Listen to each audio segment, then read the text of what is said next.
Sugatan ay isa estudyante sakay ng motorsiklo matapos mabangga ng kotseng nag-U-turn sa maling lugar sa Maynila. Balita natin ni Emil Samangil, exclusive.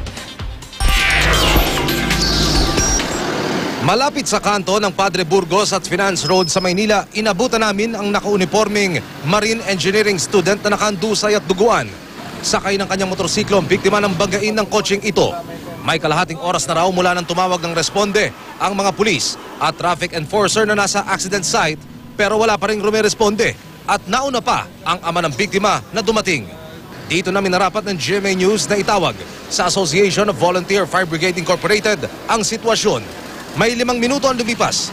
Dumating ang ambulansya ng Masangkay Aguilar Fire and Rescue Volunteer. Nilapatan ng first aid ang pasyenteng estudyante. Inilagay sa spine board at isinakay sa ambulansya, saka isinugod sa ospital kasama ang ama. Sa investigasyon, nasa tamang lane ang biktima. Bigla raw sumulpot ang private vehicle matapos na biglang mag-U-turn sa hindi na naman U-turn slot. Saka sinalpok ang motorsiklo. Hawak na ng pulisya ang nakabanggang driver. Kasi itong motor, biglang umano rito pag ganito. Kasi tamang way yung naman yung motor, tamang way. Okay. Pero pagka ano yun, hindi niya nakita, may gumanon to.